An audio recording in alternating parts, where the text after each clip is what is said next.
Pier. Nandito na kami. Tinipak, papuntang Tinipak River. Okay guys.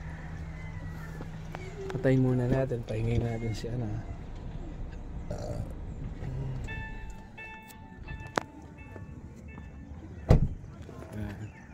Daraitan here. Patingnan nga niya. Ano pong meron ka dyan? Pandesal lang. Ito po. Pandesal. Magkano po yan kuya? 5 peso po. 5 piso. Isa? Ah, po, malaki. Ano yan? May cheese ano? Oh, sige po. Pag bilang... ayos pala. Ano? Kano ba? 2, 4, 6, 8, 10, 5, 10. Mga ano po? 50 pesos. 50 muna. Bro, tikman nyo muna. Pagdagan mo na lang. Kasi yung dalawa pa. 100 po yung 20 piraso. 120 piraso. Oh, sige. Pagdagan mo 50. Oh, tama. Head na.